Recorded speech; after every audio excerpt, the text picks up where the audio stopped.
Terkait Budiman Sujatmiko. Gimana Bang? Abang melihatnya gimana Bang? Loh kok Budiman bisa ya gitu kira-kira itu. Kok bisa gitu menyatukan minyak dengan air gitu. Kok bisa gitu. Ya kita harus mengatakan di dunia politik ini hukum fisika yang kayak begitu nggak jalan.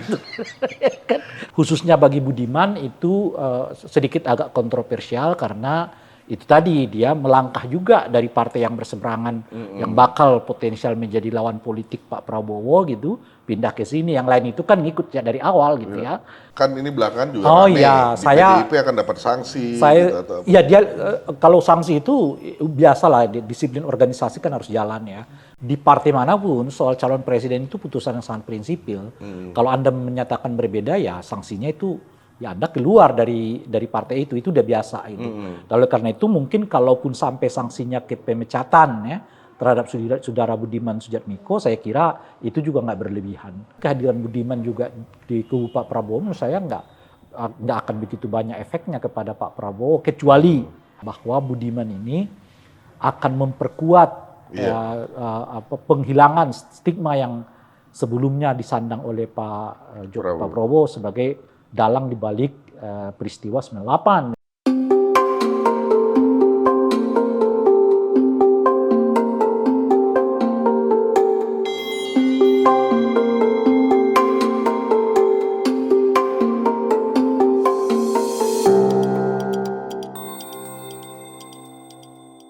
Assalamualaikum warahmatullahi wabarakatuh. Apa kabar Sobat Forum? Semoga kita semua selalu dalam keadaan sehat dan selalu dalam lindungan Allah Subhanahu wa taala. Amin ya rabbal alamin. Kembali lagi bersama kami dalam program Forum Ngobdar, ngobrol politik bersama Darwin.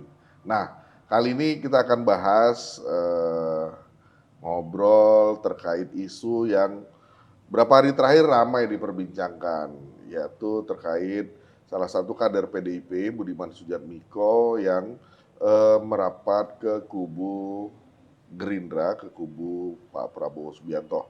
Nah, kebetulan di tengah-tengah kita hari ini sudah hadir Abangda Ray Rangkuti sebagai pengamat politik. Langsung saja kita sapa. Apa kabar Bang? Baik, alhamdulillah. Alhamdulillah. Gimana Bang? Pasti lagi sibuk nih belakangan. Ya warawiri lah sana Warawiri kemari. ya. Ya mereka yang mau jadi capres macam-macam ya kita juga sibuk komentarinya gitu. Bang, ini kan Ya, Abang pasti ngikutin dan saya pikir pasti Abang punya analisis sendiri ya ya, terkait ya. yang rame nih pekan terakhir ini terkait Budiman Sujatmiko. Gimana Bang? Abang melihatnya gimana Bang konteksnya? Ya, pertama kan kalau dalam tradisi politik Indonesia udah biasa yang begini-begini kan. Orang pindah ya menjelang pilpres, menjelang pilkada, menjelang penetapan caleg ya dan sebagainya itu. Ya. Yang bahkan pindah kadang-kadang ke lawan politik dari partai yang sebelumnya gitu Iya. ya. Seperti yang tengah terjadi di dalam Budiman Sujatmiko, dia pindah ke calon presiden yang akan menjadi saingan berat calon presiden yang sebelumnya dia dukung dari partainya begitu ya. Dan ini udah biasa gitu. Iya. Nah, kadang-kadang yang tidak membuat biasa itu ya memang siapa gitu Iya. ya kan. Karena ini terkait dengan Budiman, ya tentu kita jadi bertanya-tanya, ada semacam kontroversinya, ada semacam shock juga kita di situ. Loh kok Budiman bisa ya gitu kira-kira itu. Itu kan seperti menyatukan api dan air gitu loh kira-kira ya kan.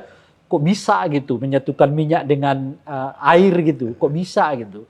Ya kita harus mengatakan di dunia politik ini hukum fisika yang kayak begitu nggak jalan. Kan? Iya, iya. Kita kan sama-sama tahu dulu Budiman Nah, aktivis. itu dia makanya kan pernah sangat berbeda jauh lah ya. Iya.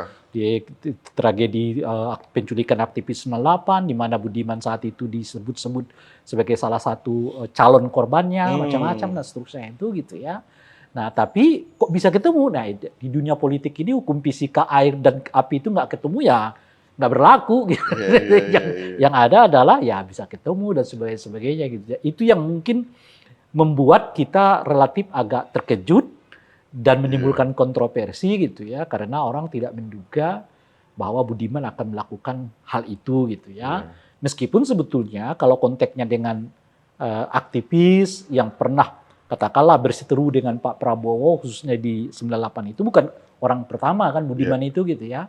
Sederet nama juga kita bisa sebutkan sebelum-sebelumnya yang pernah bahkan jadi korban penculikan itu sendiri lalu gabung dengan Pak Prabowo juga ada gitu ya. Tapi khususnya bagi Budiman itu sedikit agak kontroversial karena itu tadi dia melangkah juga dari partai yang berseberangan yang bakal potensial menjadi lawan politik Pak Prabowo gitu, pindah ke sini. Yang lain itu kan ngikut ya dari awal gitu ya.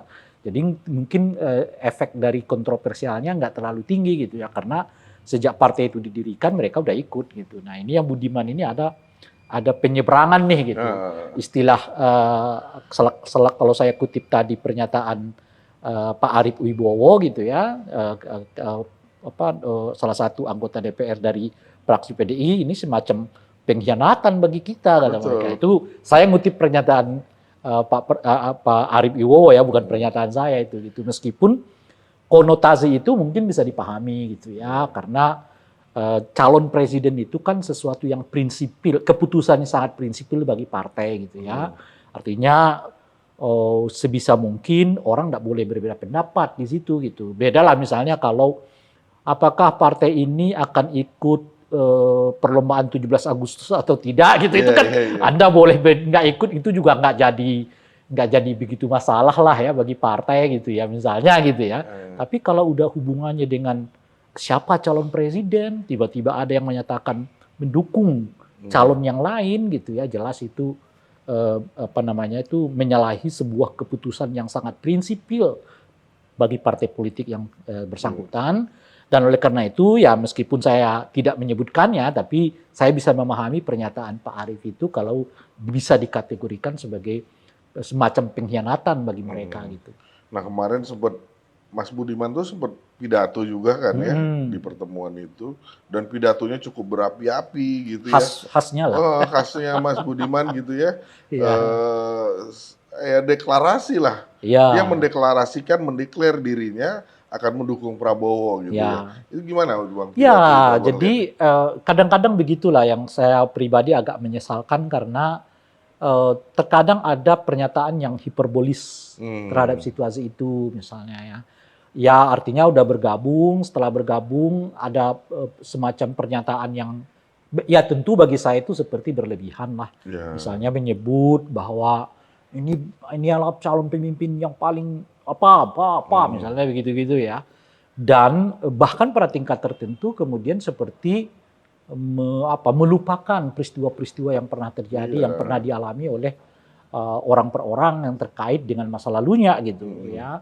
Jadi permakluman-permakluman yang kayak begitu itu juga agak biasa kita alami di dalam dunia politik kita gitu ya. Yang tentu saja menurut saya punya efek yang cukup serius ya.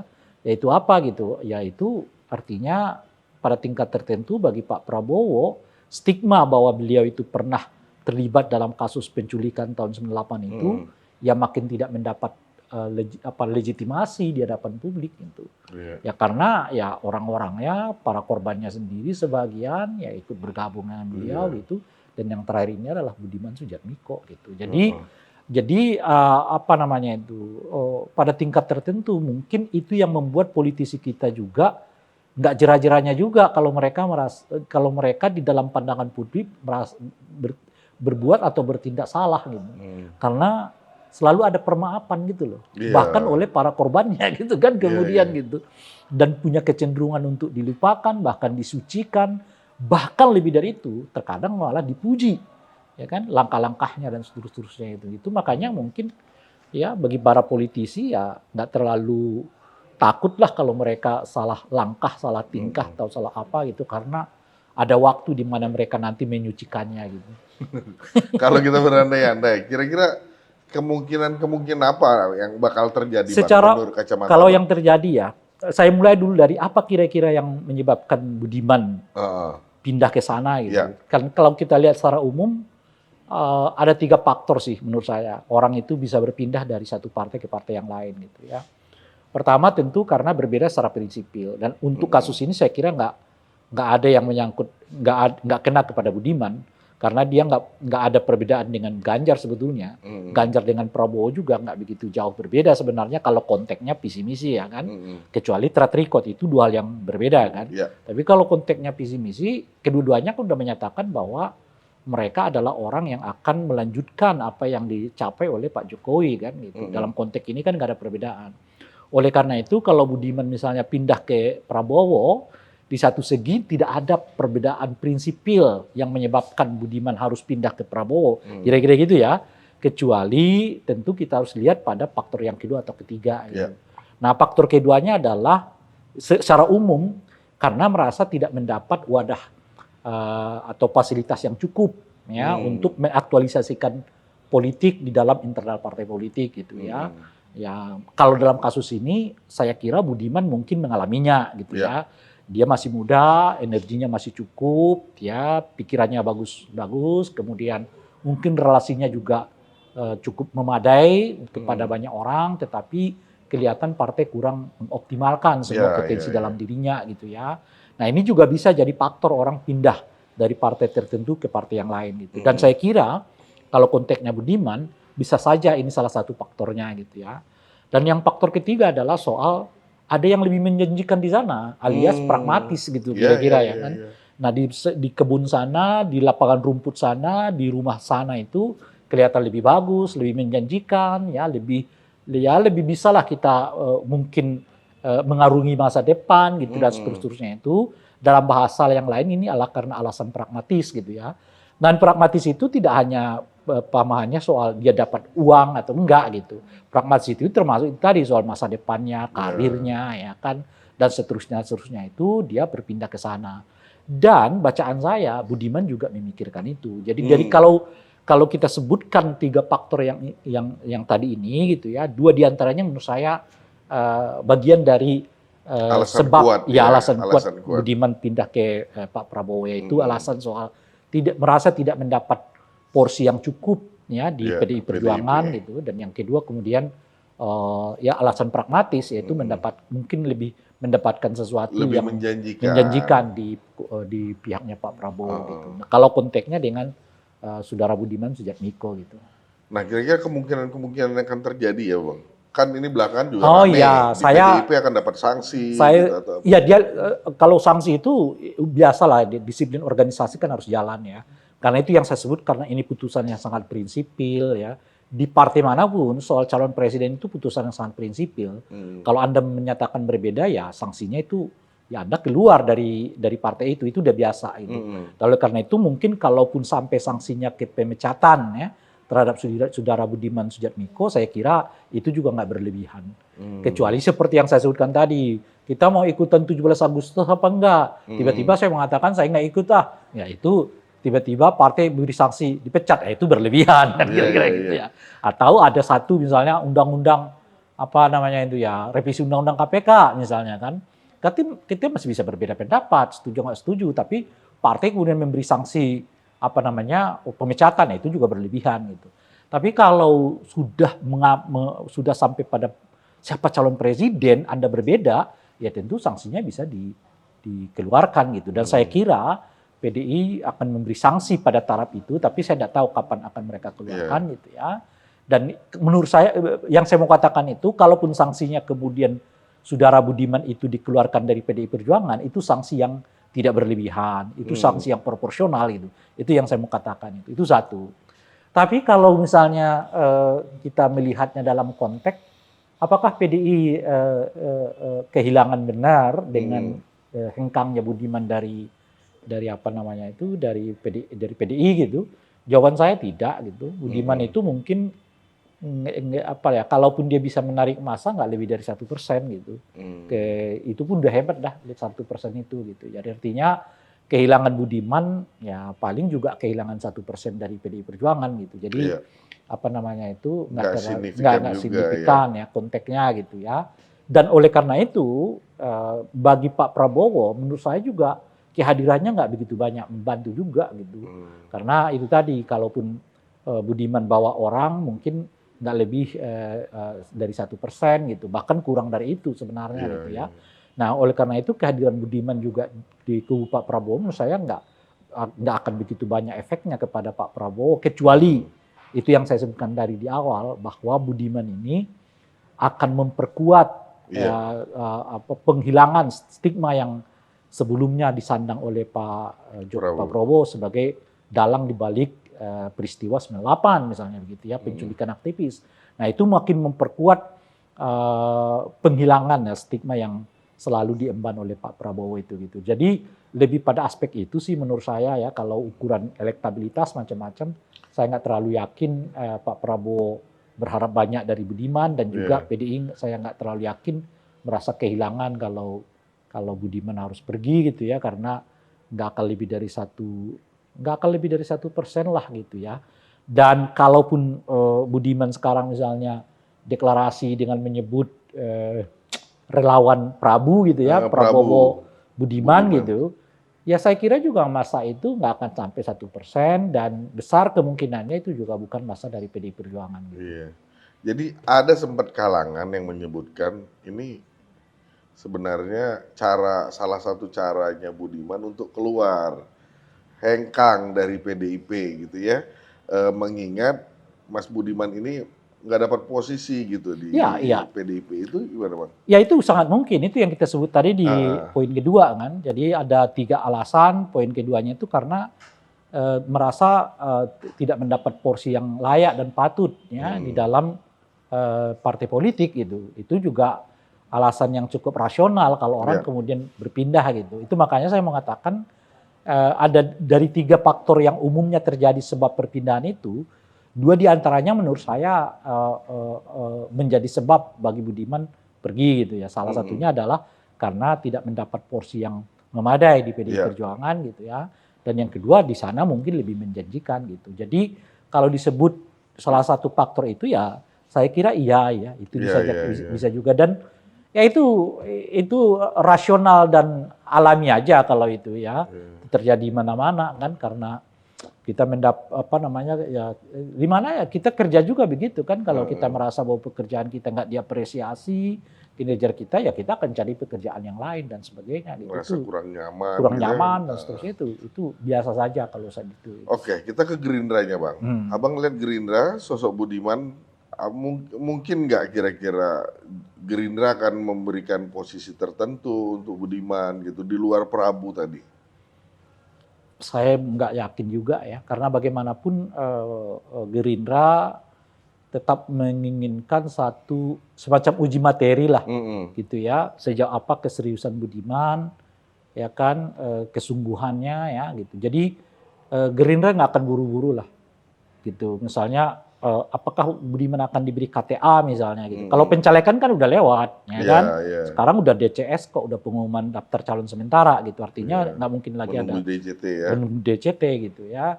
Jadi tapi apakah Budiman akan mendapatkan porsi sebagai anggota gitu, apalagi sebagai pengurus gitu ya. Saya kira Gerindra juga nggak buru-buru gitu. Mereka akan lihat dulu deh komitmennya Pak Budiman ini sejauh apa ya, keterlibatannya sejauh apa, potensinya sejauh apa gitu.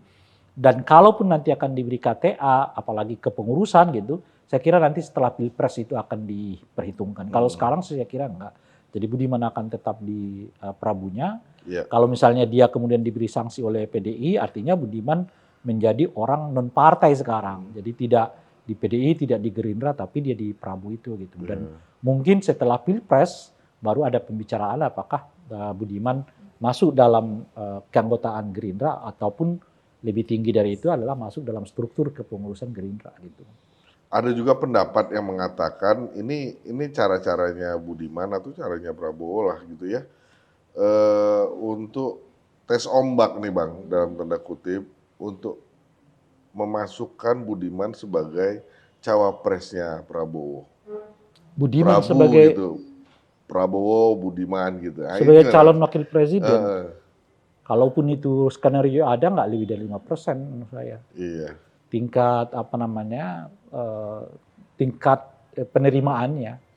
Jadi itu jauh lah kalau sampai Budiman menjadi wakil presidennya Pak Prabowo gitu. Ya daripada Pak Prabowo, daripada Budiman lebih Muhaimin ya. Iya. Jadi Caimin aja diambangkan begitu oleh Pak Prabowo, apalagi Budiman gitu. Jadi itu gitu ya, jauh ya. Jadi Caimin itu menurut saya udah di angka 70%. 70% kemungkinan besar jadi wakil presidennya Pak Prabowo. Kalau ada 30% ya, 30% itu ya tentu bukan Budiman di dalamnya. ada Airlangga, ada nanti calon wakil presiden yang didorong oleh PAN gitu ya, atau yang dicari sendiri oleh Gerindra gitu. Nah oleh karena itu kalau dibuat deretan gitu, mungkin Budiman tuh nomor 7, nomor 8 lah. Gitu. Kalaupun dia dilirik ya gitu, nggak akan naik ke nomor 5 besar itu. Cawapres yang ada Ya, sekarang nggak akan. Cawapres bagi Pak Prabowo ya, nggak akan Hmm. karena Caimin, Airlangga yang Erick diusung Thohir. oleh PAN gitu ya. Nah, mungkin Khofifah ya, bisa Yeni Wahid ya, bisa Mahfud MD gitu. Nah, makanya kan kalaupun Budiman Muncul nama masuk Budiman, ya mungkin nggak ranking kelima, ranking keenam gitu. masuk di top 5 dia ya. Iya, belum masuk. Gitu. Iya. Nah, kita kembali lagi ke PDIP, Bang. Kalau misalnya PDIP tidak menjatuhkan sanksi ke Budiman, tidak memecat atau tidak memberikan sanksi, ini dampaknya terhadap konstelasi politik kita seperti apa? Kalau konstelasi sih nggak ada apa-apa kan, itu kan. Atau malah jangan-jangan ini bagian dari strategi untuk mengawinkan Gerindra dan PDIP? Bisa begitu, tetapi kalau itu pilihannya menurut saya Budiman tidak perlu harus menyatakan dukungan kepada Pak Prabowo kan gitu. Memang kita mendengar ada skenario itu ya, skenario mengawinkan Pak Prabowo dengan Ganjar Pranowo gitu. Nah, cuma dengan elektabilitas yang kelihatan sekarang lebih tinggi di Pak Prabowo, saya kira agak sulit mengawinkan mereka. Kecuali misalnya Ganjarnya jauh lebih unggul dan unggulnya juga bukan 1-2%, tapi di atas 5-6% gitu, unggulnya gitu. Mungkin Pak Prabowo oke lah jadi wakilnya Pak Ganjar gitu. Tapi kalau posisi Pak Prabowo seperti sekarang, di mana kelihatan beliau unggul meskipun itu di margin error gitu ya, daripada Ganjar ya saya kira dia nggak mau juga gitu. Dan PDI tentu saja juga akan mau mendorong Ganjar Pranowo sebagai wakil presiden ya Pak Prabowo gitu. Jadi agak sulit bagi saya. Tapi bacaan saya itu begini, kalau ini kan hubungannya nanti dengan Pak Presiden lah ya, soal Pak Jokowi gitu. Kenapa kelihatan Pak Jokowi sekarang lebih condong kepada Pak Prabowo gitu? Bacaan saya agar dua orang ini bisa melaju ke putaran kedua gitu. Jadi Pak Prabowo, Pak Jokowi berkepentingan dua orang inilah yang melaju, Anies tidak gitu. Sebab kalau salah satu di antara mereka unggul, ini punya potensi akan berhadapan dengan Anies Baswedan gitu. Artinya kan taruhlah misalnya Ganjar naik terus, Prabowo stagnan, sisanya itu bisa diambil Anies gitu. Yang maju ke putaran kedua itu adalah Ganjar versus Anies atau Ganjar versus Prabowo versus Anies gitu. Jadi kelihatan Pak Jokowi itu menginginkan dua orang ini tetap masuk, oleh karena itu beliau kelihatan bersikap seperti mengayun kan, kadang ke Ganjar, kadang ke Prabowo, kadang Ganjar, kadang ke Prabowo, sekarang lebih banyak kelihatan ke Pak Prabowo gitu ya. Itu juga yang saya mulai pahami mengapa Golkar dengan PAN itu ya kalau tanda kutip direstui oleh Pak Jokowi untuk bergabung dengan Pak Prabowo gitu. Sebab Pak Prabowo kalau nggak mencalonkan Caimin sebagai wakil presidennya, Caimin kan bisa pindah. Pindahnya nanti ke PDI Perjuangan. Akhirnya Pak Prabowo tidak mendapatkan perahu dan tidak lolos sebagai calon presiden kan. Akibatnya head to head Ganjar dengan Anies Baswedan gitu. Nah oleh karena itulah mungkin ya strateginya jaga-jaga jangan sampai Pak Prabowo itu nggak dapat perahu, maka Golkar dengan PAN didorong masuk ke ke kubunya Pak Prabowo gitu ya. Ini soal Caimin mau di situ atau ya terserah dia dah. Yang penting sekarang Pak Prabowo itu sudah selesai dengan urusan administrasinya gitu kira-kira kan. Dengan dukungan Golkar dengan PAN itu, Caimin mau di situ oke, bagus, nggak di situ pun ya nggak apa-apa karena urusan administrasi udah selesai kan kira-kira begitu. Jadi saya baru kira-kira itu bayangan saya. Jadi memang Pak Jokowi itu menginginkan dua orang ini masuk. Tapi kan Pak Prabowo khususnya riskan gitu. Riskannya karena itu tadi, kalau Caimin sedikit aja bergeser, selesai, administrasi nggak terpenuhi kan. Maka dimasukkanlah Golkar sama PAN ke sini untuk menjamin secara administrasi Pak Prabowo itu bisa lolos gitu ya. Soal siapa nanti wakilnya terserah gitu. Nah, adapun Caimin mau pindah ya silakan aja gitu. Toh Pak Prabowo udah administrasinya udah selesai kok gitu. Iya. Mau pindah, mau ke Anies silakan, mau ke ke Ganjar ya silakan dan sebagainya gitu. Nah, kalau kita membaca dalam konteks itu, ya dalam konteks keseimbangan yang dipakai oleh Pak Jokowi itu gitu ya. Iya, iya. Nah, saya kira dihubungkan dengan pertanyaan Bung Darwin tadi itu tidak dalam skenario memasangkan keduanya gitu. Nah, justru karena ada kesulitan, maka keduanya harus lolos di putaran kedua gitu. Jadi kebetulan gini Bang, beberapa waktu yang lalu kan pertemuan awal tuh Budiman Sujatmiko dengan Pak Prabowo itu kita sempat ngundang Mas Budiman kemari dan kebetulan memang ada pernyataan dari Mas Budiman, dia secara personal, secara pribadi memang pengen nih. Iya, ya, Gitu tapi yang saya mau katakan bagaimana apa benar ia representasi dari Pak Jokowi? Iya. Kan belum tentu juga. Jangan-jangan itu memang keinginan pribadinya dia. Iya, Orang iya. kan selalu Artinya bukan keinginan partai. bukan kalau partai jelas tidak ya. Yang orang tuh kan selalu menafsirkan langkah Budiman itu seolah-olah langkah yang merupakan sikap dari Pak Presiden gitu loh. Iya. Jangan-jangan itu terlalu jauh ngait-ngaitkannya gitu loh. Dalam bahasa yang lain, kan memang Budiman mengatakan bahwa saya ini ingin mempersatukan istilah dia itu kelompok nasionalis lah. Iya, betul. Ya, kira-kira gitu ya. Jangan tercerai-berai. Ya. Karena tantangan masa depannya banyak lah ya kan. Betul. Argumen-argumen yang disebutkan oleh Budiman Sujatmiko itu gitu. Yang saya mau, dan orang kemudian menganggap jangan-jangan itu pikirannya Pak Jokowi gitu loh kira-kira tuh. Menurut saya itu kejauhan gitu loh. Kalau dahulu kalau Ganjar elektabilitasnya cukup tinggi, selisihnya dengan Pak Prabowo mencapai 5%, saya kira ada kesempatan itu gitu loh, Pak. Tapi faktanya sekarang Pak Jokowi justru lebih banyak mengendorse Pak Prabowo dan sedikit agak meninggalkan Ganjar Pranowo sehingga posisinya sekarang ini gitu loh seimbang gitu. Kalau nggak disebut Pak Prabowo jauh lebih tinggi sekarang ya dibandingkan dengan Ganjar Pranowo gitu. Apa artinya gitu? Skenario untuk menggabungkan mereka justru nggak tepat sekarang ini gitu. Karena dua-duanya sama gitu.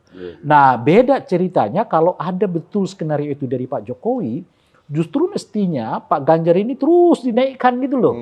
Sehingga yang saya sebutkan tadi selisihnya mencapai di atas 5%, yang 7-8%. Sehingga dengan begitu tidak ada lagi pilihan bagi Pak Prabowo kalau ingin tetap ikut di dalam proses ini menjadi wakilnya Pak Ganjar gitu. Kenyataannya enggak. Iya.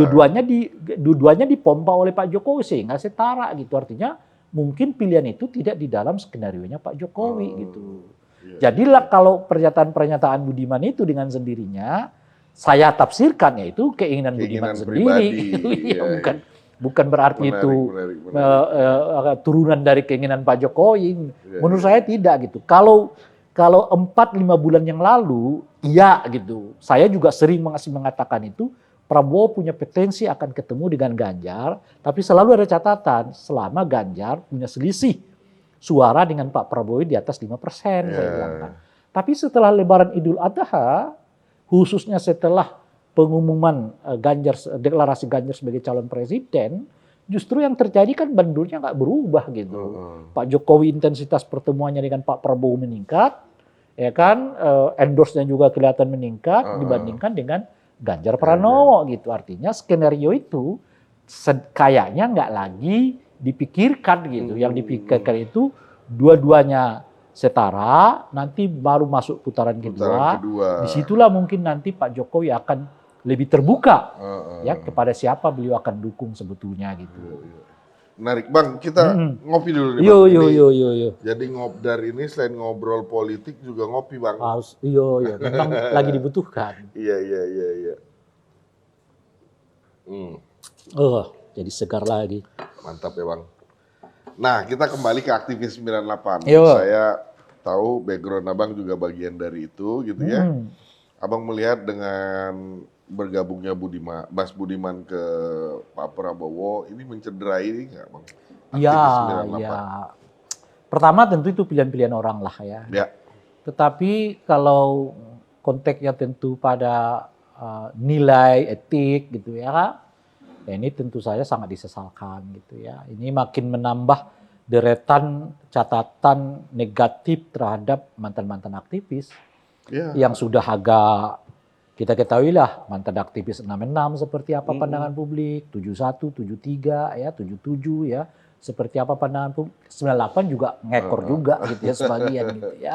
Sebagiannya ngekor juga gitu ya. Jadi pada akhirnya kan orang akan melihat ya aktivis itu waktu mudanya dia garang, begitu tuanya dia sembarangan, kira-kira gitu ya. Yang saya istilahkan itu ya, pada akhirnya kemudian orang ditaklukkan oleh politik gitu loh. Ya, Bukan menaklukkan politik gitu. ditaklukkan. Ditaklukkan oleh politik. Nah kalau di waktu jadi aktivis, dia naklukkan politik kan. Dia yang nentuin. Kan kira-kira waktu jadi aktivis itu. Pokoknya presiden tuh harus gini, gini, gini. Dilamar partai saya tidak mau, ya independen macam-macam lah seterusnya. Dia yang menentukan politik. Tapi ya seiringan waktu, kebutuhan, perspektif, langkah, pandangan macam-macam lah ya. Akhirnya kemudian terlihat ujung-ujungnya ditaklukkan oleh politik. Dan itu bukan hanya Budiman. Saya kira banyak menghampiri ya sebagian para aktivis kita yang pada ujung-ujungnya ditaklukkan oleh politik. Mereka misalnya dulu TNI kembali ke barak. Sekarang nggak bersuara begitu TNI kelihatan mulai ramai masuk ke dunia politik praktis gitu ya. Kemudian tolak KKN, kolusi korupsi nepotisme. Mereka diam saja terjadi nepotisme kekuasaan di mana-mana ya kan. Anak ke suami, suami ke istri ya kan, dan seterusnya sebagainya itu. Mereka ujung-ujungnya diam juga. Ini yang saya sebutkan tipe orang yang ditaklukkan oleh politik, bukan yang menaklukkan politik. Nah Budiman itu saya tidak melihat alasan yang benar-benar prinsipil lah gitu. Kenapa dia, kecuali tentu argumennya itu ingin menyatukan kelompok nasionalis gitu. Dan dalam satu pertemuan saya mau tanyakan kepada dia sebenarnya, Bung, dari 3 orang itu yang nggak nasionalis siapa? Kan dia kan dulu siapa yang nggak nasionalis itu gitu. Nah dia nggak berani jawab orangnya gitu. Apakah misalnya Pak Prabowo kalah Pilpres 2014 dan Pilpres 2019, Pilkada di DKI Jakarta, Anda menyebut itu tindakan nasionalis apa tidak gitu? Dan seterusnya gitu. Jadi dia nggak ada jawaban juga. Oh jadi sempat nanya itu langsung? Sampai kebetulan saya dalam satu talk show di dalam salah satu televisi swasta ya nasional gitu. Nah saya tanyakan dia, dari 3 ini menurut Anda siapa yang nggak nasionalis? Gitu. Sehingga Anda merasa sangat terancam nasionalisme Indonesia ini dengan kehadiran dia gitu. Dan oleh karena itu perlu dipersatukan 2 tokoh nasionalis ini. Kalau perlu dipersatukan kan Anda tidak boleh memihak ke kiri dan ke kanan kan sebenarnya. Anda cukup berdiri saja untuk bisa menjadi jembatan bagi mereka bertemu gitu. Nah dengan Anda masuk ke sana lalu meninggalkan ini, pada ujung-ujungnya Anda masuk ke nasionalis 1, meninggalkan nasionalis 2 kan kira-kira gitu tuh. Itu ininya kan gitu. Logikanya gitu. Kalau Anda mau mempertemukan mereka, Anda tidak boleh memihaknya. Anda berdiri di tengah-tengah, menjadi fasilitator bagi keduanya untuk bertemu.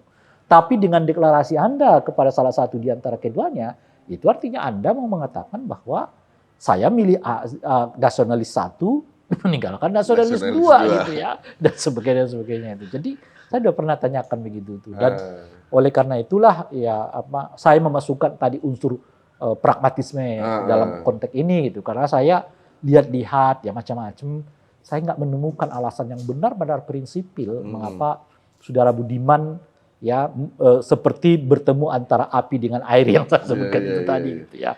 Nah ya tentu ini ya itu tadi menambah catatan negatif lah kepada aktivitas mantan aktivis mahasiswa dahulu gitu. Meskipun begitu ya tentu sepanjang sejarah yang kita kenal ya mahasiswa kita ini kan nggak tergantung kepada tingkah laku para seniornya kan gitu ya. Nah mereka biasanya ya tetap pada cita-citanya sendiri juga ya untuk melihat situasi bangsa dan negara ini gitu ya. Ya kalau ada sesuatu yang mereka perlu untuk koreksi, mereka akan koreksi. Artinya meskipun tentu akan menambah ya citra negatif pada mantan-mantan aktivis gitu, tapi saya kira nggak akan mematikan gerakan aktivis mahasiswa dan pemuda Ya. kita di sektor yang lain gitu. Karena kita udah juga terbiasa sih melihat yang begitu-begituan, faktanya ya 98 ya mahasiswa juga yang bergerak kan kira-kira gitu ya. Revisi Undang-Undang KPK, mahasiswa yang bergerak di sana. Padahal di DPR itu sekarang sederet mantan aktivis 98 banyak sekali gitu Betul, loh. betul, betul. Nah itu yang saya istilahkan itu orang-orang yang ditaklukkan oleh politik. Ditaklukkan oleh gitu. politik. Oke, Bang, terakhir. Ya. LSM imparsial itu sempat menyebutkan, jadi pertemuan atau deklarasinya Budiman di Prabowo itu akan berpotensi menimbulkan perang politik masa lalu. Itu disebutkan oleh LSM imparsial. Abang melihatnya bagaimana, Bang? Justru saya melihatnya itu bagian meredamnya gitu. Justru malah meredam Iya, ya? karena Anda, katakanlah saya ini kan orang yang pertama membawa ribuan massa menduduki gedung DPR pertama kali itu. Memang ada di situ beberapa pimpinan mahasiswa, mungkin seratusan gitu ya di DPR. Tapi dengan jumlah ribuan itu, saya yang pertama kali bawa ke gedung DPR itu untuk peristiwa 21 Mei 98 itu. Jadi sekira 3.000-4.000 mahasiswa dari Ciputat umumnya ya, yang saya bawa ke ke DPR itu gitu ya. Nah, jadi justru dengan bergabungnya Budiman Sujatmiko ke sana, saya kira justru malah meredam itu gitu. Itu kan yang saya sebutkan di awal. Keuntungan yang dapat diambil oleh Prabowo dari ini, kalau suara mungkin kecil saya bilang kan, PDI juga kehilangan juga mungkin kecil. Kalaupun ada 1% udah hebat gitu kan. Jadi, tapi ada keuntungan politik lain. Apa itu? Makin meredam stigma yang selalu ada dibebankan kepada Pak Prabowo, yaitu terlibat penculikan aktivis tahun 98 itu gitu. Yang ada justru diredamnya kan. Karena kenapa gitu? Karena mereka yang jadi korban atau dekat dengan peristiwa itu sekarang malah gabungnya dengan Pak Prabowo. Apa yang membuat Anda di luar ini menjadi resah gitu ya. Ininya kan gitu. Oke, Bang, nggak terasa udah setengah jam lebih ini. Terima kasih banyak ngobrol-ngobrol, udah berbagi dengan kami di program Ngobdar. Ya, Sobat Forum dimanapun Anda berada, itu tadi obrolan kami dengan Abangda Ray Rakuti, pengamat politik, yang juga kebetulan mantan aktivis 98 terkait bagaimana Budiman Sujatmiko merapat ke Pak Prabowo Subianto. Saksikan terus program Forum Ngobdar tentu saja di Forum Keadilan TV. Terima kasih. Assalamualaikum warahmatullahi wabarakatuh. Minum lagi. Terima kasih, Bang, udah hadir nih.